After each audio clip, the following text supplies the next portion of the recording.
अब मुंबई में काम करना बहुत महंगा होते जा रहा है। यहाँ पे रियल एस्टेट में खास करके ऑफिसेस की जो किराए हैं वो बढ़ रहे हैं, और ऐसे बढ़ रहे हैं जो एक आम इंसान के समझ के परे हैं।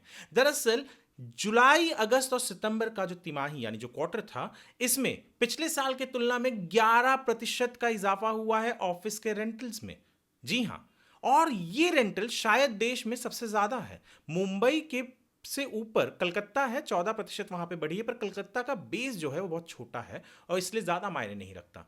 पर अगर हम कलकत्ता को छोड़ दें तो पूरे देश में हर एक शहर में जो रेंटल इजाफा इस दरमियान हुआ है वो सिंगल डिजिट रहा है। चाहे वो एनसीआर हो, चाहे वो बेंगलुरु हो, चाहे वो अहमदाबाद हो, हैदराबाद हो, पुणे हो, इन सब जगह पर सिंगल डिजिट में हुआ है। चेन्नई में तो केवल 1% रेंटल बढ़ा है, तो मुंबई में क्यों बढ़ रहा है? जबकि मुंबई में इन तिमाही में, इस क्वार्टर में पिछले साल के मुकाबले जो डिमांड थे ऑफिस स्पेसेस की, वो 27% कम हुई है और 94% ज्यादा लॉन्चेस हुए हैं।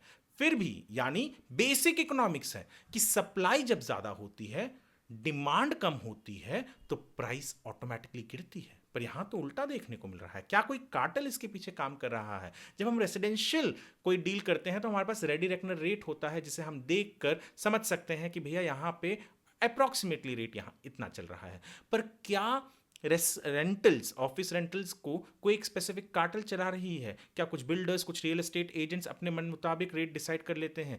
क्या सरकारी पॉलिसी की ज़रूरत है यहाँ पे रेंटल्स को कर्ब करने के लिए या उसे एक फ्रेम में लाने के लिए? क्योंकि अगर ऐसे ही बढ़ता रहा रेंटल, तो जैसे हमने देखा डिमांड कम हो रही है, तो ये डिमांड यहाँ कम हो रही है तो कहीं और तो बढ़ ही रही होगी। और वो कहाँ बढ़ रही है? ऐसा ना हो कि ये ऑफिस स्पेसेस मुंबई को धीरे धीरे, मैं ये नहीं कह रहा हूँ कि तुरंत, पर धीरे धीरे छोड़कर कहीं और जाए। और मुंबई में क्योंकि रेंटल्स एग्जॉर्बिटेंट हो रहे हैं, अनअफोर्डेबल हो रहे हैं, तो इसका असर कहीं ना कहीं तो पड़ेगा ही, और ये इकोनॉमिक्स के समझ के परे है।